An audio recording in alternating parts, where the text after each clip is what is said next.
जरा सुनिए।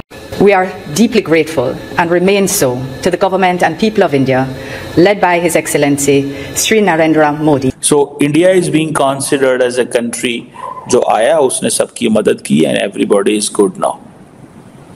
ये चीज़ें इंडिया के हवाले से वो कर रहे हैं सारी।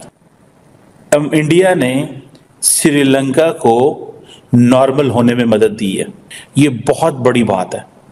और उन्होंने इस बात को भी ये कहा कि एक तो इंडिया बड़ा प्लेयर है। भारत और अमेरिका के जो ताल्लुकात की नोयत जो डेवलप हो रही है, मैं नहीं समझता कि अमेरिका जो है भारत के साथ कोई ऐसा इक़दामात लेगा जिससे कोई सैंक्शंस होंगी। लेकिन एक और पहलू भी इसका ये भी याद रहे कि अमेरिका को at the end of the day ये सूट भी करता है, क्योंकि एक साथ आना के एक तरफ प्रेसिडेंट जो बाइडेन की तरफ से चाइना पर टैरिफ लागू किया गया और वहीं पर उसी के साथ उनके जो स्पोक्स पर्सन जॉन किर्बी हैं वो फौरी तौर पर इंडिया की इतनी तारीफें कर रहे हैं, उनके गुण गा रहे हैं, उनकी डेमोक्रेसी को वाइब्रेंट डेमोक्रेसी ऑफ वर्ल्ड कह रहे हैं और उनके भारतीय वजीर आजम।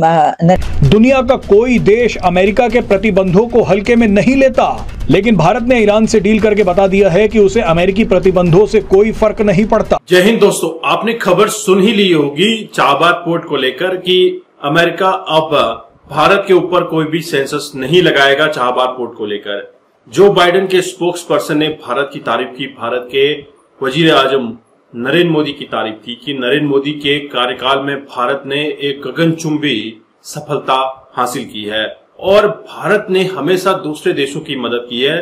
और ये जो चाबार पोर्ट है ये दूसरे देशों की मदद के लिए ही भारत इस पे काम कर रहा है। इस चीज को लेकर अभी पूरा डिस्कशन चल रहा है और एंड रिजल्ट यही है कि भारत अभी चाबार पोर्ट को लेकर जो सेंसस लगाने की बात कर रहा था, कोई भी सेंसस नहीं लगेगा।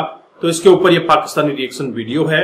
अगर आप चैनल पर नए हैं, चैनल को सब्सक्राइब करना मत भूलिएगा। पहले 10 सालों से भारत का जो प्रोफाइल है वो बिल्कुल ऐसे ऊपर जा रहा है जैसे आपने देखा है ना, इसरो का रॉकेट जाता है। इसरो का रॉकेट ऐसे नहीं जाता, इसरो का रॉकेट ऐसे जाता है। 10 साल पहले भारत 10th लार्जेस्ट इकोनॉमी थी।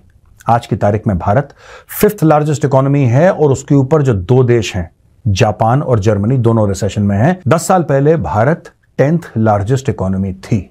आज की तारीख में भारत 5th लार्जेस्ट इकोनॉमी है और उसके ऊपर जो 2 देश हैं, जापान और जर्मनी, दोनों रिसेशन में हैं। यूके जो उसके नीचे है, यूके को पछाड़ा था ना हमने 5th आने के लिए, यूके भी रिसेशन में आ गया है। भारत की इकोनॉमी 7+% पे ग्रो कर रही है, the fastest growing large economy in the world. यह बात लोगों को खटकती है। दूसरी बात, भारत का जो स्टॉक मार्केट है, भारत का जो शेयर मार्केट है, दुनिया का 4था बड़ा शेयर मार्केट बन चुका है। उसके और जापान के बीच में लगभग $2 ट्रिलियन का फर्क है और भारतीयों को यह विश्वास है कि अगले 4-5 साल के अंदर वो भी नाप देंगे। तीसरी बात, भारत धीरे धीरे दुनिया का मैन्युफैक्चरिंग हब बन रहा है और धीरे धीरे भारत सप्लाई चेन का माहिर बन रहा है। सप्लाई चेन भारत ने कैप्चर करना शुरू कर दिया। चौथी बात, चाइना से कंपनियां हटके भारत आ रही हैं। ये चाइना को बुरा तो लगता होगा। और दोस्तों एक बात है सच, अगर आपको सच बात बोलूं, कहीं ना कहीं बेइज्जती भी महसूस होती होगी। भारत की डिप्लोमेसी ले लीजिए, 6ठा नंबर डिप्लोमेसी भारत की। हर जगह भारत की वाहवाही है। आपके ख्याल से पूरे पाकिस्तान में कितने % बच्चे हैं जो स्कूल जाने के काबिल है? मतलब यह है कि उनकी एज इतनी है कि उन्हें स्कूल जाना चाहिए, लेकिन वो या तो किसी चाय के खोखे पे, चाय के स्टॉल पे जॉब कर रहे हैं, या वो भीख मांग रहे हैं, या कोई मजदूरी कर रहे हैं। सर इसके बारे में मुझे कुछ अंदाजे से बता सकता हूँ कि मेरे ख्याल से 50% बच्चे जो तालीम उनको मैसर नहीं है। ठीक है। और जब से हमारे मुल्क का ये निज़ाम चल रहा है, मेरे ख्याल से 60-70 सालों से यही सिस्टम है कि तालीम के ऊपर किसी ने काम ही नहीं किया। अगर किसी ने कुछ किया तो उसकी हुकूमत खत्म हो जाती है, तो बाकी फिर वो सेम सूरत हाल चल रही है। इसका मतलब तो ये हुआ कि हमें जानबूझ के जहालत में, जानबूझ के अवेयरनेस से दूर, एजुकेशन से दूर रखा जा रहा है। ऐसे प्लानिंग के तहत ये सब कुछ किया जा रहा है। आपके सामने ये मिसाल है, एग्जाम्पल है, हमारे साथ जो हमारे हमसाया ममालिक है, इंडिया या जितने भी हैं, जहाँ पे लिटरेसी रेट चेक करे इतना, इवन आप बांग्लादेश देख लें, आपसे अलहदा हो गया, लेकिन उन्होंने अपना लिटरेसी रेट अच्छा किया। हमारा चाइना को देख ले, नेबर है। हाँ, ऐसे ही। चलो अब हमारा लिटरेसी रेट अच्छा नहीं हुआ, लेकिन उससे बुरा हो गया। ये बताएं, हमें हमेशा ये बताया गया कि इंडिया में, जो हमारा नेबर कंट्री है भारत, वहाँ पे बहुत बेरोजगारी है, बहुत गुर्बत है, हमें ये बताया गया। ठीक है, उस गुर्बत होने के बावजूद उन्होंने अपने बच्चों को पढ़ाया, एजुकेशन की तरफ लेके गए। आज वहाँ पे गुर्बत भी खत्म हो रही है और एजुकेशन भी दिन ब दिन बेहतर हो रही है। आप इंडिया के अंदर जाकर आप चेक करेंगे ना, हमारे बहुत सारे जानने वाले हैं, हम लोग फॉरेन में हैं। अच्छा। तो हमारे इंडियन कितने दोस्त हैं वो जाते हैं, बताते हैं कि यार हमारे यहाँ तालीम फ्री है। अच्छा। हाँ फ्री है, और हमें और शऊर है। शऊर ये है, मैंने तो ये सुना उधर तालीम फ्री है, साथ ही साथ लंच जो ब्रेक होती है उसमें खाना भी दिया जाता है। बिल्कुल आपने सही सुना, हमने भी यही सुना है, लंच और उसके बाद बहुत सारी फैसिलिटी है वो देती है। बच्चे के अंदर वैसे ही वो एक शऊर पैदा हो जाता है कि मैं यार कुछ बनूंगा। तो यहाँ पर क्या है, यहाँ आप देख ले, स्कूलों में देख ले, यकीन जाने जो थोड़े भी छोटे छोटे स्कूल है ना, उसके अंदर का एनवायरनमेंट देख ले तो आप परेशान हो जाएंगे। एक बच्चा एक कुल्फी खरीदने का हाल नहीं है, उसको 2000 की माना देना पड़ेगा, वो कहाँ से देगा। असल में वो एक कौम की शक्ल बन चुके हैं, हमें तकसीम बहुत किया हो गया है, हम लोग तकसीम है। वो 1 अरब 40 करोड़ की आबादी है और वो आप कह रहे हैं कौम की शक्ल या यूनिटी है उनमें हिंदू मुस्लिम सब लोग हैं। हमारे यहाँ पे मेजोरिटी मुस्लिम है, फिर भी यहाँ पे यूनिटी। मेरा ख्याल से वहाँ पे जब मुस्लिम ले गए हिंदू ले गए, मुझे नहीं लगता कि उनमें बहुत ज्यादा फर्क है। अच्छा। हाँ, हम लोग जो जब यहाँ पे रहते हैं ना, हमें कोई एक दूसरी बिरादरी में मिल जाएगा ना, हम उसमें फर्क खुद पैदा करने की कोशिश करते हैं। उसके साथ बैठ के चाय पियेंगे? हाँ, नहीं पीते ना, हम उससे बहुत हकीर नजर से देखते हैं, ये एक खामियां कमी है। लेकिन वहाँ पे जहाँ चले जाएंगे ना आप, एक हिंदू और एक मुस्लिम है, आप जब उसको दोनों को बैठा के एक कमरे में रहेंगे ना, आप जज ही नहीं करेंगे ये दो बंदे दोनों मुनफरिद है, आपको लगेगा ही नहीं, तो क्यों नहीं तरक्की करेंगे वो। असल में इंडिया में एक सिस्टम है कि जब आप किसी को तालीम सस्ती देंगे ना, कोई भी प्रोडक्ट आप जब मार्केट में सस्ती लॉन्च करेंगे ना, तो ज्यादातर लोग उससे फायदा उठाएंगे। ऐसे ही है। लेकिन जब आप मार्केट में कुछ देंगे नहीं तो लोग कहाँ से लेंगे, ये चीज है। यानी इंडिया में गवर्नमेंट ने खुद जो तालीमी निज़ाम बनाया ना, उसका एक म्यार है। ठीक है। बाद में उनके जो स्टूडेंट हैं बाहर भी जाते हैं, लेकिन उनकी गवर्नमेंट जो है उनका पीछे उनको पूरा सपोर्ट करती है, उनकी कम्युनिटी बन चुकी है, इसकी वजह से वो एक स्टैंड बन चुका है। आप भी फॉरेन का आपका विजिट रहा है, कौन सी कंट्री का? दुबई का। मुझे जैसे उन्होंने बताया आप शायद साथ ही रहे होंगे, ठीक है, क्या कहेंगे कि वहाँ पे जो इंडियंस मौजूद हैं उनके एजुकेशन या उनकी सोच में, लाइक उनके बिजनेस करने के तरीके में, उनके जॉब करने के तरीके में और हमारी सोच में क्या फर्क है, या एक जैसे आपको फर्क नहीं नजर आता? सर देखिए, जब हमारी तालीम और उनकी तालीम में फर्क होगा, ये बेसिक तो बेसिक चीज है, फिर ऊपर भी डिफरेंस आ जाएगा। ऐसा ही है। ठीक है। नंबर 2, वहाँ पे जॉब्स को मतलब लेट्स सपोज किसी का होटल है, किसी का रेस्टोरेंट है, किसी का कोई बिजनेस है, क्या प्रायोरिटी देता है वो? इंडियन को जॉब देने की कोशिश करता है या पाकिस्तानी को? इंडियन। रिसेंटली 2 महीने पहले मैंने ना जापान का विजिट किया। ठीक हो गया। मैंने उधर अपने पाकिस्तानी भाइयों से जब मुलाकात की ना, मैं जिससे भी मिला तो उन्होंने बोला जी ये फलां भाई साहब, ये फलां भाई साहब काम एक ही कर रहे हैं। ठीक है। गाड़ियों का, गाड़ियाँ ले रहे हैं, काट रहे हैं, बेच रहे हैं, गाड़ियाँ ले रहे हैं, एक्सपोर्ट कर रहे हैं। तो हम दुबई में रहते हैं, इंडियन कम्युनिटी देखते हैं, तो मैंने सोचा कि यार इंडियन इधर क्या कर रहे हैं जापान। मैंने तो मैंने बोला इंडियन इधर क्या कर रहे हैं, उन्होंने बोला जी इंडियन इधर सिर्फ IT में है।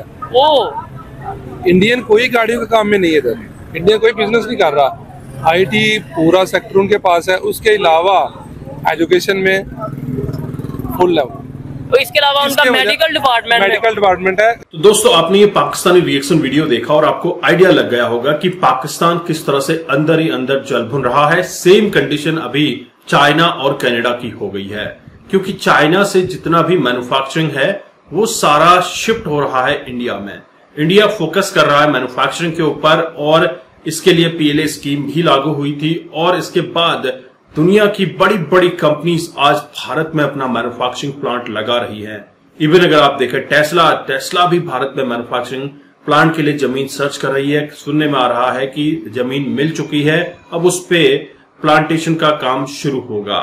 तो दोस्तों, दुनिया की बड़ी बड़ी कंपनीज क्यों आ रही हैं भारत, और अमेरिका को भारत के ऊपर सेंसस लगाने पर सबसे बड़ा खतरा है कि भारत अगर बिदक गया अभी तो किसी के कब्जे में नहीं आएगा। बोले तो अमेरिका चाहता है कि भारत उनके पाले में रहे, लेकिन भारत अपनी एक इंडिपेंडेंट नीति पे चलता है कि हम किसी के ऊपर दबे नहीं रहने वाले हैं। जिस तरह से आपने देखा पोखरण के समय पर अमेरिका ने सेंसस लगाए हुए थे, फिर भी रात के अंधेरे में हमारे साइंटिस्ट ने जिस तरह से न्यूक्लियर टेस्ट किया था, काबिले तारीफ था। उसके बाद से भारत के जो सियासत है, भारत के जो लोग हैं, वो काफी अवेयर हो चुके हैं कि अमेरिका सेंसस लगाता क्यों है, किस वजह से लगाता है। और अमेरिका का तो यही है कि जहां प्रॉफिट है वहीं कूदता है। उसे भारत में भी प्रॉफिट दिख रहा है तो भारत से दोस्ती कर रहा है। इससे पहले चाइना से प्रॉफिट दिख रहा था तो सारी मैन्युफैक्चरिंग चाइना से करवा रहा था, लेकिन अब चाइना में रिसेशन है और धीरे धीरे आपको ये जर्मनी और जापान में भी रिसेशन आता हुआ देखने को मिलेगा। तो ये सब अभी अब भारत की तरफ रुख कर रहे हैं, क्योंकि भारत एक इमर्जिंग मार्केट है। दुनिया की बड़ी बड़ी कंपनीज आज भारत में आ रही हैं, क्योंकि भारत बहुत बड़ा मार्केट बन चुका है। सबसे ज्यादा यंगेस्ट कस्टमर्स आज भारत में हैं जो कि पैसा खर्च कर सकते हैं। पॉपुलेशन के लिहाज से भी और पैसा खर्च करने के लिहाज से भी भारत बहुत बड़ा एक प्लेयर है। इसलिए भारत पर सेंसस लगाना अमेरिका की एक बहुत बड़ी गलती हो सकती है। इसी वजह से आज अमेरिका समझ चुका है कि भारत पे सेंसस नहीं लगना है, और अब तो ये भी समझ आ चुका है दुनिया को कि अमेरिका की सेंसस वाली धमकी पे भारत डरने वाला नहीं है। भारत अपने कदमों की आहट पूरी दुनिया में पहुंचा चुका है कि भारत ही अगला सुपर पावर है, तीसरी बड़ी मैशियत बनने को तैयार है। इसलिए भारत अब सारे डिसीजंस खुद ब खुद ताबड़तोड़ ले रहा है। और चाबार पोर्ट का जो 10 साल कॉन्ट्रैक्ट भारत ने हासिल किया है, इससे भारत को और भारत की नेबरिंग कंट्री को बहुत ही मदद मिलने वाली है। आपके क्या विचार है जरूर कमेंट कीजिएगा। चैनल पर नए हैं, चैनल को सब्सक्राइब करना मत भूलिएगा। मैं आपको मिलता हूं नेक्स्ट वीडियो में, तब तक के लिए थैंक यू। जय हिंद, जय भारत।